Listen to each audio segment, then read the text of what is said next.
How cannabis made Bruce Lee a survivor, many don't know, is that Bruce Lee was a regular cannabis user. This is not the kind of story one usually hears about him, because since he died at the age of 32, the legend of him has grown to such mythological levels that many call him Kung Fu Jesus. However, after his death, rumors abounded that cannabis had been found in his stomach during his autopsy and was considered one of the main contributing factors in his death in 1969. He seriously injured his back during a routine training session. He was told that he would never be able to practice martial arts again and that he would not be able to walk normally. Devastated by this news, Bruce became an investigator of his injury, of his body, and ultimately created his own path to healing. The journey was long, and there were many ups and downs. But it was thanks to his great will and his use of cannabis that the master of martial arts managed to recover and return in front of the cameras.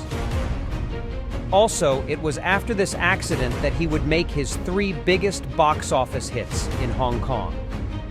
Instead of alcohol, Bruce Lee's vice of choice was cannabis, since he discovered weed in the 1960s thanks to Steve McQueen, who was the first to hand him a joint while he was teaching the actor Kung Fu, and it was love at first sight with the plant. However, since he was concerned about the effect of smoking on the lungs, he preferred to consume hashish brownies. According to Enter the Dragon co-star Bob Wall, Bruce Lee consumed at least 2 cannabis brownies a day to get back on track and de-stress. In the final period of his life, Bruce Lee began to depend on hashish to rid his oppressed mind of all the terrible burdens that drove him insane. He had a young errand boy who was given the dangerous task of procuring the cannabis, which was being smuggled into China from Nepal. Like many other states, Hong Kong has very punitive laws against illegal drugs.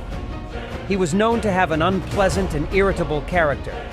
Bruce Lee realized that he had a terrible temper that needed to be controlled, and the weed did just that, calming him down. It is said that Bruce Lee also chewed cannabis root as he believed that it helped his muscles to be more relaxed and fluid in his fights. The end